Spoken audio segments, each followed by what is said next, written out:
বর্তমানে যদি আমি আপনাদেরকে বলি যে ভাই গণতন্ত্র কুফরি, জনগণ সকল ক্ষমতার উৎস, এ কথা মানলে ঈমান নষ্ট হবে, আপনারা অন্তর দিয়ে মানতে পারবেন না। আপনাদেরকে যদি বলি প্রচলিত রাজনীতি করিয়েন না, তা শয়তানি বদমাইশি, মানবেন না।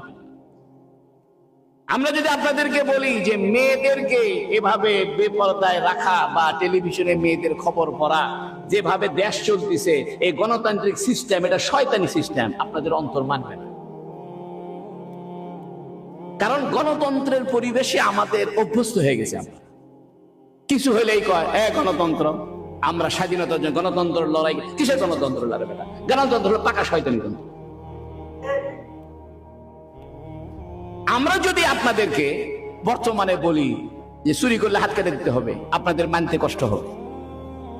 আপনাদেরকে যে বলি যে মদ খাইলে 80টা পিটন দিতে হবে, মানতে কষ্ট হবে।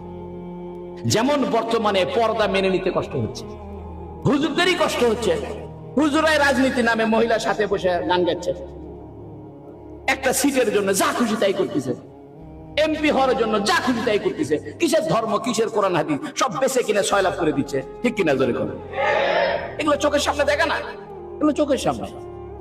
এগুলো যদি আমরা তুলে ধরি, আপনারা আমাদেরকে বলবেন এই ইসলাম তো মানা যাবে না।